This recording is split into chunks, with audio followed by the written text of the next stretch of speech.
జీ5 app download చేసుకుని పూర్తి ఎపిసోడ్లని ఉచితంగా చూడండి. హలో ఇందు. మనవడా, ఏమైంది మనవడా?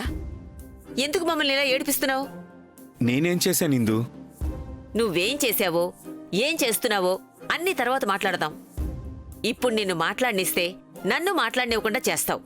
నేను చెప్పేది మాత్రమే విను.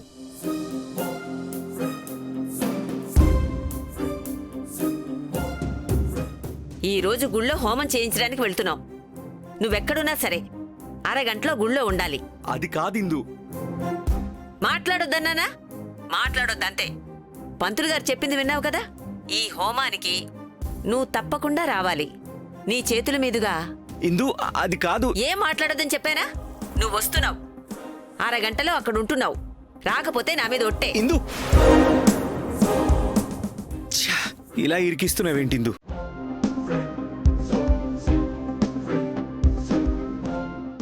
వస్తాడు, మీరందరూ రెడీ అవ్వండి.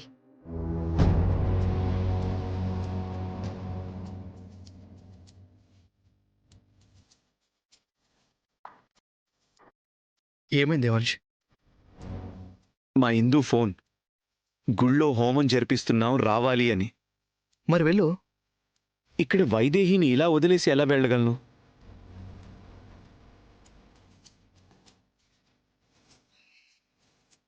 మేము ఉన్నాం కదా బాబు, నువ్వు వెళ్ళు. మానవ ప్రయత్నానికి దేవుని ఆశీస్సులు కూడా తోడవుతాయి. నువ్వు వెళ్ళిరా బాబు.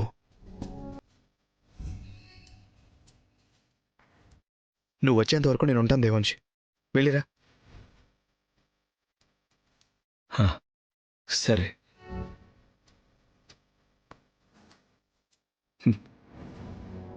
వైదేహి, అలేఖ్యతో నిశ్చితార్థానికి దేవుడి ఆశీర్వాదం తోడు కావాలని అక్కడ హోమం చేస్తున్నారు వైదేహి. కానీ నేను కోరుకునేది ఒక్కటే, మన బంధం మీద ఏ నీడా పడకూడదని. నేను తిరిగి వచ్చేసరికి నువ్వు కళ్ళు తెరవాలి వైదేహి. నా కోసం నవ్వుతూ ఎదురు చూడాలి.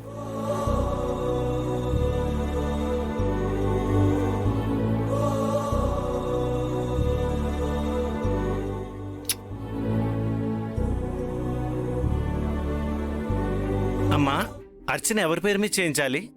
కొడుకు, కోడలు. అలాగేనమ్మా.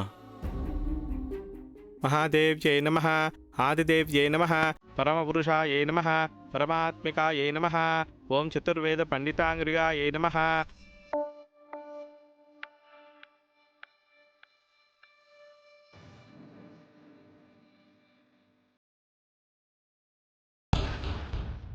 ఈ టైంలో దేవాంశ్ కూడా ఉంటే బాగుండు. ఇద్దరి పేర్ల మీద అర్చన జరుగుతోంది కదా, ప్రస్తుతానికి అది చాలు. దేవాంశ్ చూస్తాడు. దేవాంశ్ నామ దేశ్య, ధర్మపత్ని వైదేహి నామ దేశ్య, సహ కుటుంబానాం.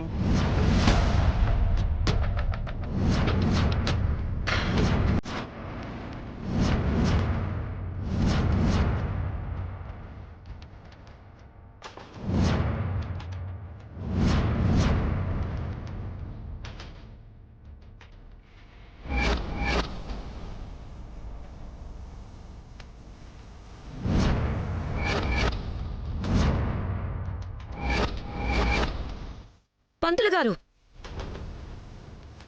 వైదేహి పేరుని అర్చన చేయిస్తారేంటి? కొడుకు కోడలు అంటే దేవాంశ్ వైదేహినే కదమ్మా. కోడలు కాదు పూజారి గారు, కాబోయే కోడలు అలేఖ్య అని చెప్పాను. అవునా అమ్మా? కొడుకు కోడలు అంటే దేవాంశ్ వైదేహి అనుకున్నాను.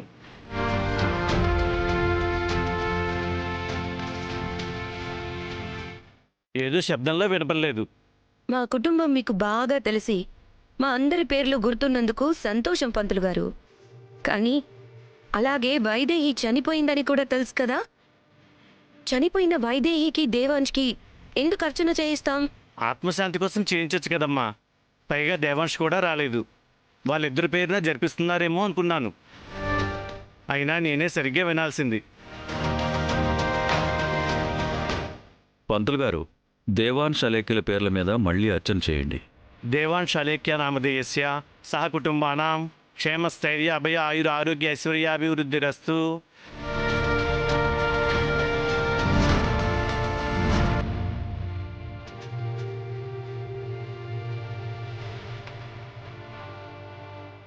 పూజారి గారికి నీ గురించి తెలీదు. ఏం మనసులో పెట్టుకోకు. మళ్ళీ నీ పేరు మీద పూజ జరిపిస్తున్నారు కదా. మ్,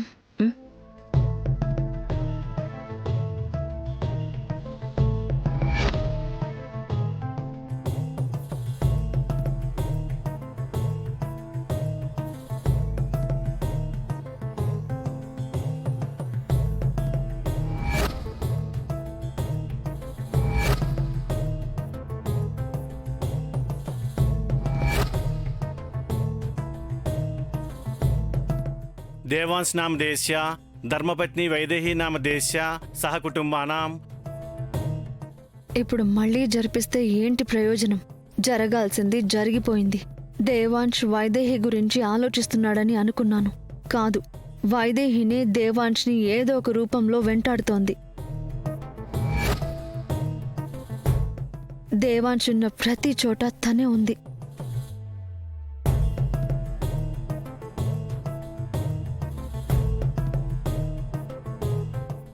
అయినా ఇలా జరుగుతుందేంటి రాజా?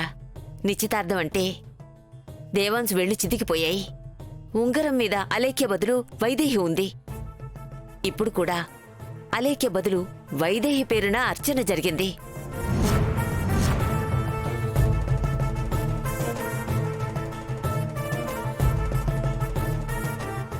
పంతులు గారేమో హోమం జరిపించండి, ఫలితం మీకే తెలుస్తుంది అన్నారు. ఇప్పుడు దీన్ని బట్టి ఫలితం ఏమనుకోవాలి? బామ్మగారు, మీరు లేనిపోని అనుమానాలు పెట్టుకోకండి.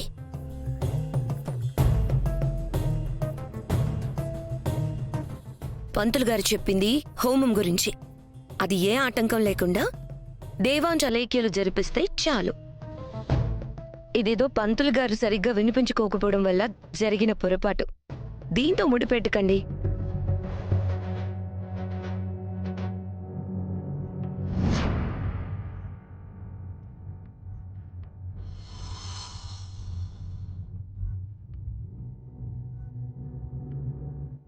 ఊర్మిళ, హోమం జరగని.